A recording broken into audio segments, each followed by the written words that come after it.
Purihin po ang Panginoon na tayo ay magkaroon ng pagkakataon na makapag-aral ng banal na kasulatan sa araw na ito, mga kapatid, mga kaibigan. At ang paksa po natin sa ating pag-aaral ngayon ay saan po nanggaling ang Biblia. At bago tayo magpatuloy, nais ko pong anyahan ang lahat na tayo po ay umuko sa isang panalangin. Dakilang Diyos na makapangyarihan sa lahat, salamat po sa pagkakataon na binigyan niyo kami ng buhay, ng lakas at ng pagkataon na makarinig ng inyong mga salita. Pagpalain niyo po ang aming mga kapatid, mga kaibigan na nakikinig ngayon sa live stream, na magkaroon po sila ng pagkataon na marinig ang magandang balita, makilala nila ang Diyos, makilala nila ang Panginoong Jesus. At higit sa lahat, maunawaan po namin ang aming pag-aaral sa tulong ng Banal na Espiritu. Ito po ang aming dalangin at inihiling sa pangalan ng aming Panginoong Jesus. Amen. So, ang ating pag-aaral po mga kapatid ay may kinalaman sa paksa na saan po nanggaling ang Biblia. Sino po ang nagbigay ng hula sa Biblia sa tulong ng banal na Espiritu? Yan po ang isa sa mga paksa na ating pag-aaralan ngayon. Alamin po natin ang sagot ng banal na kasulatan. Sino po ang nagbigay ng hula sa tulong ng banal na Espiritu? Ang sabi po dito sa ikalawang Pedro, chapter 1:21, sapagkat hindi sa kalooban ng tao dumating ang hula kailanman, kundi ang mga tao ay nagsalita buhat sa Diyos na naudyukan ng Espiritu Santo. So, ibig sabihin po, ang hula ng banal na kasulatan ay nanggaling sa Diyos. At ito ay ipinagkaloob sa mga tao na katulad din natin nagkasala pero sila ay naudyukan ng banal na Espiritu.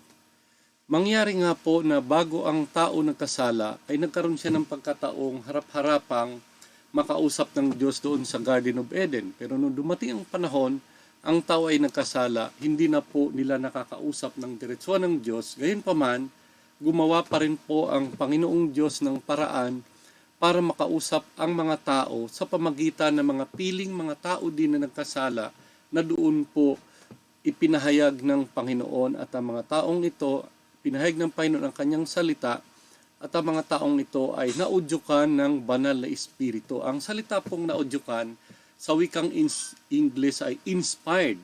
Sila po ay kinasihan, ibig sabihin ng banal na Espiritu samantalang sinusulat po nila ang salita na ipinagkaloob sa kanila ng Diyos, mga kapatid. Kaya, mga kaibigan, kaya ang salita, ang Biblia po ay salita ng Diyos sapagkat ang Diyos po ang pinaka-author at ang mga tao na kanyang ginamit ay mga tinatawag na penmen o mga tagasulat. Sila ay mga kasangkapan upang maipahayag ng Diyos ang kanyang salita. Gaano po kalawak ang bahagi ng Biblia na kinasihan? Ang sabi po sa ikalawang Timoteo chapter 3:16, ang lahat ng kasulatan ay kinasihan ng Diyos. Ibig sabihin po, pag sinabing lahat, lumang tipan at saka bagong tipan ay kinasihan ng Diyos. Yan po ay kasulatan. Isang malaking pagkakamali po ng maraming mga nanampalatayang Kristiyano ngayon na ang lumang tipan ay para lang sa mga Israelita at ngayon tayo po ay mga Kristiyano na sa bagong panahon, na sa bagong tipan, ang ating mga pag-aaral ay nasa bagong tipan lang. Hindi po ganon, mga kapatid, kundi ang lahat po ng kasulatan, maging lumang tipan, maging bagong tipan, yan po ay kinasihan ng Diyos. At sa panahon ng ating Panginoong Hesus, ang kanilang Biblia ay ang lumang tipan. At ito po ay maliwanag na ni-introduce o ipinakikilala o ipinapaliwanag ng Panginoon at ginagamit ng Panginoon samantalang siya ay nangangaral at nagbabahagi ng pabalita sa kanyang panahon. Ganon din po ang mga alagad. At maging sa panahon natin ay ito rin po ay epektibo, ito rin po ay siyang kabahagi ng banal na kasulatan, ang lumang tipan. Hindi lang po bagong tipan, kundi kasama po ang lumang tipan na binubuo ng Biblia. Kaya sinabi po sa 2 Timoteo, lahat ng kasulatan ay kinasihan ng Diyos. Sino po ang nagpahayag ng hinaharap sa mga propeta sa pamagitan ng pagkasi ng banal na Espiritu? Ang sabi po sa awit 3:7, tunay na ang Panginoong Diyos ay walang gagawin, kundi kanyang ihahayag ang kanyang lihim sa kanyang mga lingkod na mga propeta.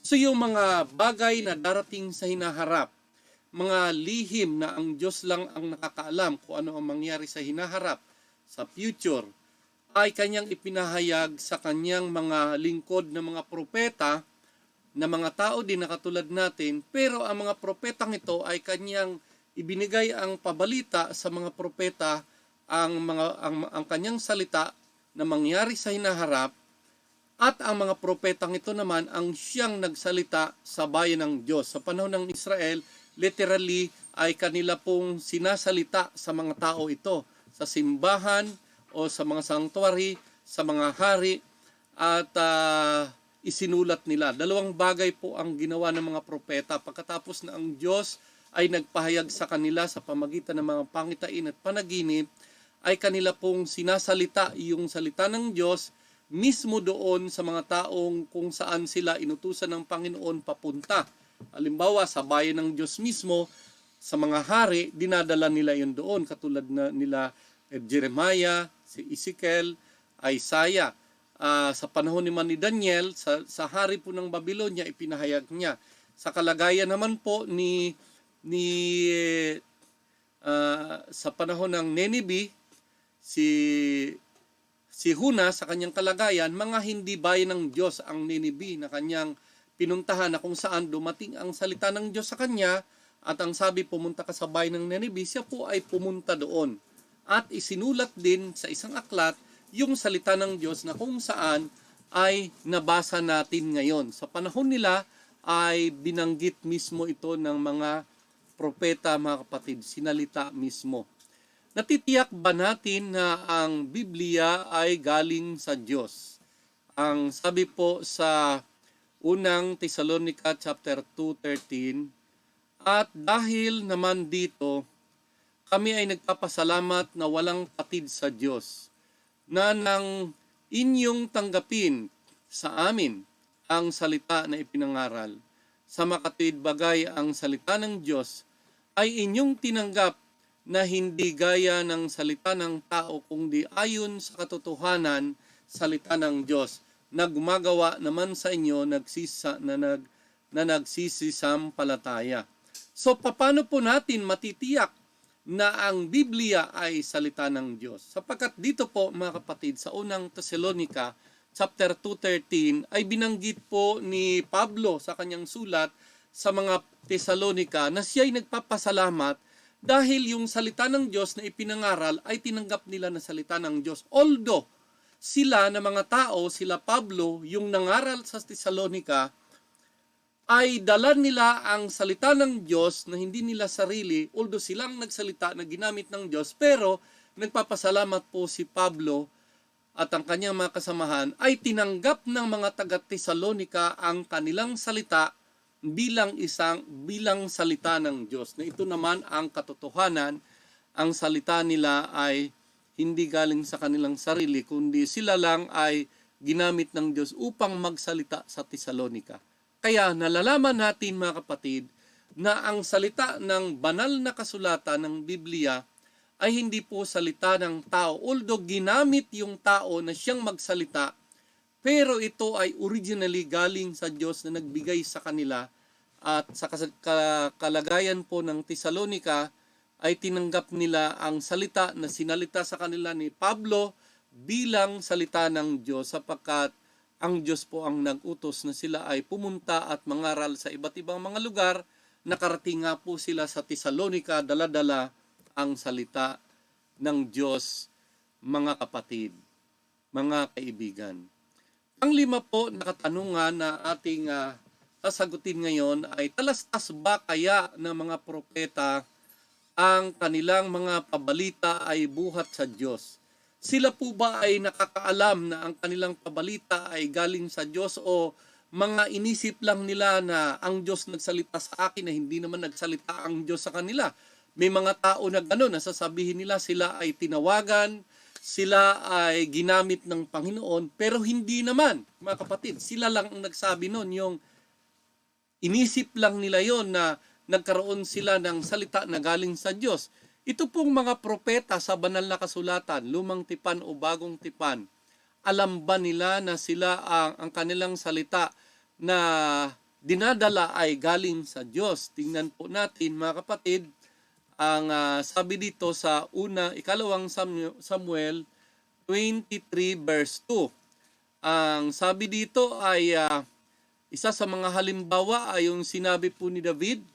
Ang sabi ni David, ang Espiritu ng Panginoon ay nagsalita sa pamamagitan ko, at sa kanyang salita, ang kanyang salita ay sumasa aking dila.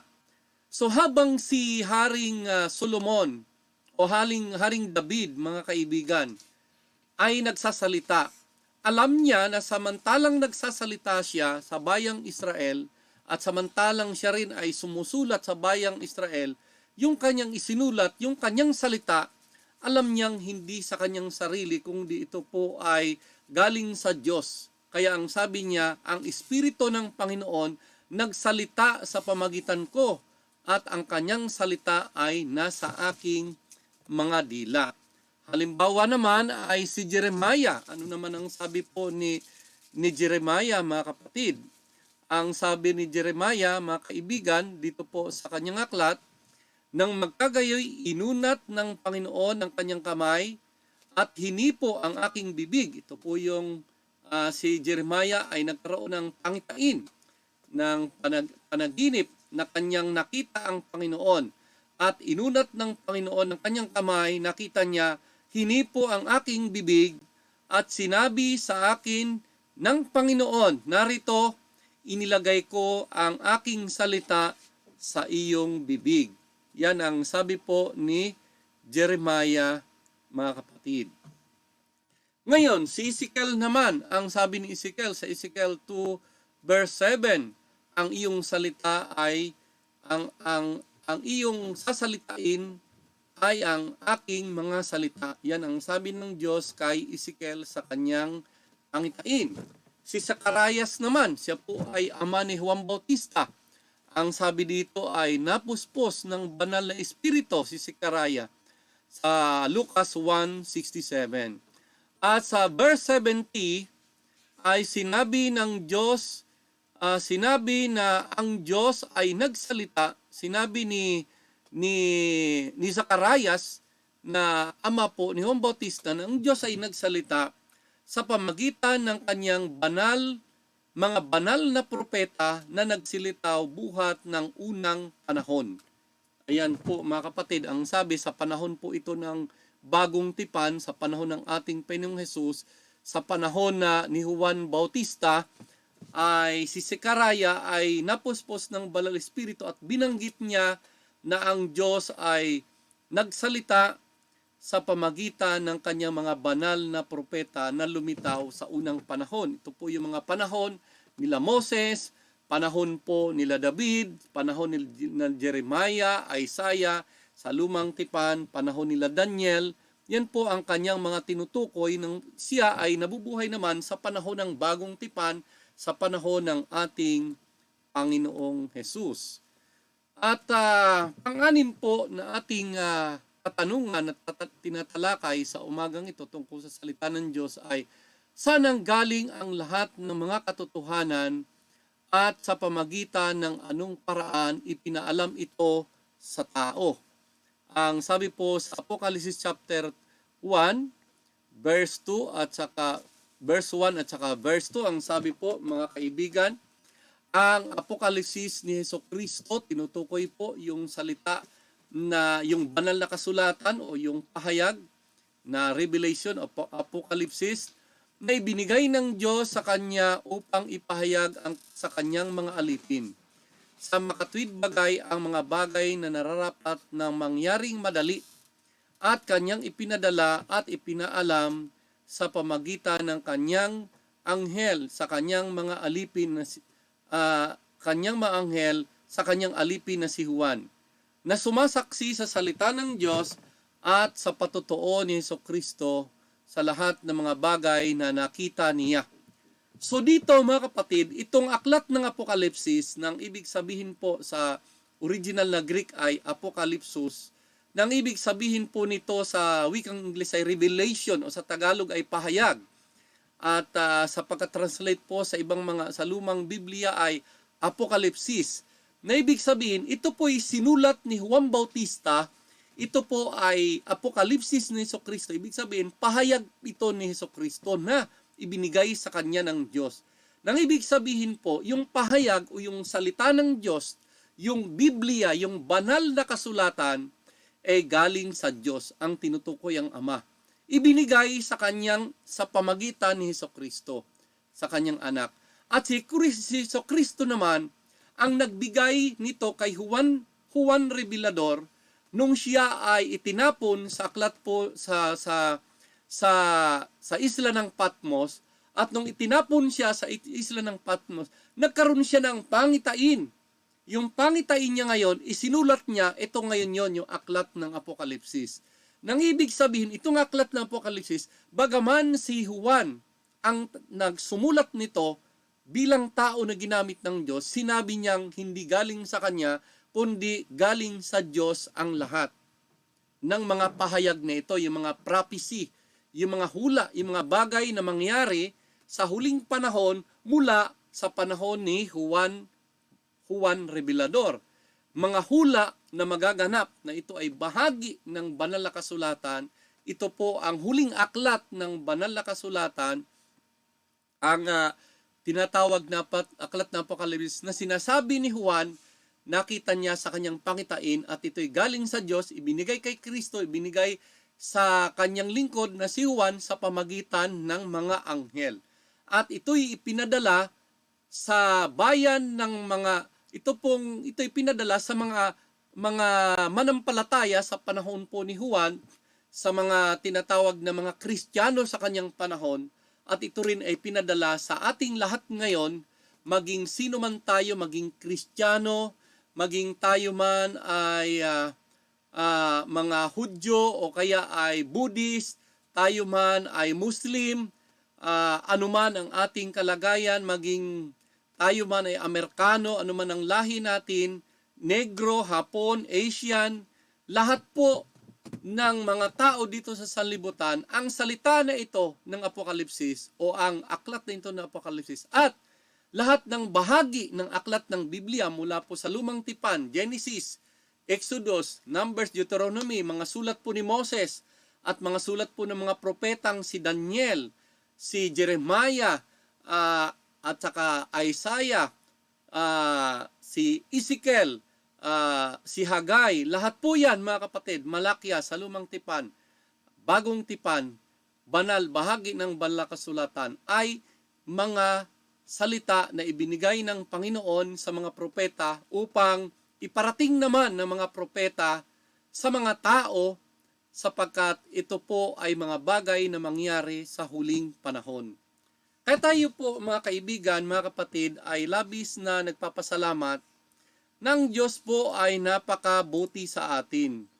Sa kabila po ng tinatawag na pagkakasala ng tao, na dahil po sa pagkakasala natin, napalayo tayo sa Diyos, hindi natin makausap siya ng diretsuhan, pero siya po sa kanyang pag-ibig, siya ang gumawa ng paraan kung paano magkaroon ng pag-uusap or communication. Nagsasalita po ang Diyos sa atin, mga kapatid, mga kaibigan, sa pamagitan ng kanyang salita na banal na kasulatan, tayo naman ay maaring makapagsalita o makapagpahayag ng ating nais na sabihin sa Diyos sa pamagitan po ng panalangin. Ibinigay niya ang pagkakataon upang malaman po natin ang kaligtasan. Ang kanyang salita po ay ibinigay upang ipaalam sa tao na bagaman ang tao ay nakasala, mahal siya ng Diyos, nais ng Diyos na siya ay maligtas, at ang paraan ng kaligtasan ay sa pamagitan ng ating Panginoong Hesus, at ito po ay nakasulat sa kanyang mga salita sa banal na kasulatan. At ako po'y naniniwala na maging ang ating internet, itong tinatawag na mga live streaming sa FB at saka sa FB at saka sa YouTube at iba pang mga paraan ay pinahintulot din ng Diyos na ito ay maging daan upang ang kanyang salita ay makarating sa tao, na ang kanyang salita, ang kanyang Biblia ay nagpapatunay na tayo po ay mahal ng Diyos kahit tayo nagkasala. Nais ng Diyos na tayo iligtas, nais ng Diyos na tayo ay paghandaan ng isang kaharian doon po sa langit na bayan. Kung paano po mga kaibigan, mga kapatid, na sa panahon po ni Gutenberg na imbento ang tinatawag na movable type ng printing press, na sa pamagitan noon ang unang-unang na imprenta na libro ay ang banal na kasulatan. Sa pamagitan noon ay naibahagi ang pabalita at kumalat ang Reformation sa kanilang panahon. Mga kapatid, sa panahon po ng Reformation, sa ating panahon naman ngayon, inabutan po tayo ng tinatawag na COVID-19, year 2020, at ngayon nandito na tayo sa year 2021, ipinahintulot ng Diyos na ang internet, ang mga online streaming maging daan upang maibahagi ang pabalita. Kaya mga kaibigan, mga kapatid, magbigay po tayo ng panahon samantalang ang Diyos ay nagsasalita sa atin sa pamagitan ng iba't ibang mga kaparaanan, lalo na po ngayon sa pamagitan ng internet. Ibahagi po natin ang kanyang salita, i-share po natin, ibahagi sa pamagitan ng mga internet ang salita ng Diyos upang marami pa ang makaalam ng magandang balita ng ikalawang pagbabalik ng Panginoon. Marami pa ang magkaroon ng pagkakataon po na makilala ang Diyos, makaranas ng kaligtasan at mahanda sa ikalawang pagbabalik ng ating Panginoon. Pagpalain po tayo ng Diyos, mga kapatid at mga kaibigan na nanunood po sa live streaming.